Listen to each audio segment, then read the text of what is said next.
le dang le sining ni atin lo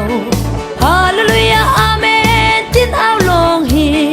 kai ka di jam na ga si athai cham lo tu ni tau man na se amu khâu lo tu ni soi man na se hallelujah amen ka awa chun ka tak sa le thrau thil a sang di hallelujah amen ka au chin la hallelujah amen ka chim peng la athum ai na ka thai ka du chin athon nak mol ka ngal ka tlai chan kun hallelujah amen ka si chabi le ka tha dang le thon nak shiama si hallelujah amen thon nak thongin thing hui cancer zot nak tam pi andam ko chia khwa bang chem tron mi ni luat na hu in boy pa an thang tha chung lai rai dau nak cha mang chia u si leng lai rai dau nak cha mang chia u si kharau mi le fa na ral ka tai na hallelujah amen ka za pi lo hallelujah amen ka au chi lai hallelujah amen ka chim peng la athum ai na ka thai ka du chi athon nak mol ka hal ka tlai chan kun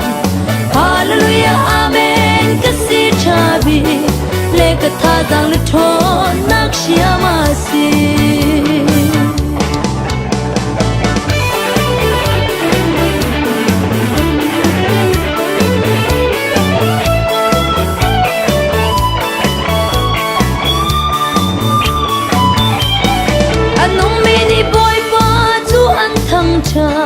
mi thi ni chun an thang that khâu về lâu thang that nan ngay tu na kan mu câu chu hallelujah hi a si amen ti chu jisu khi mi na si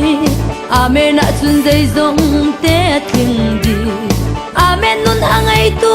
na chung khari leile van ro sung bi ngay tu an si hallelujah amen ka au chi la hallelujah amen ka chim peng la athum ai na ka thai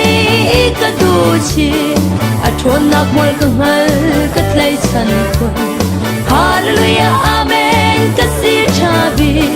le ka tha dang le thon nak shiama si kan boy pa dot nak hi na amen mo kan boy pa the chua hi na amen mo kan pathiani tharau ria tuan nak hi na nun in na amen mo na amen mi chunga dam na ka na amen mi chunga lop na ka na amen mi chunga the chua a amen in thilung in ka ong u si hallelujah amen ka au chi la hallelujah amen ka chim peng la athum ai na ka thai ka du chi athon nak mol ka hal ka tlai chan kun hallelujah amen ka si chabi le ka tha dang le thon nak shi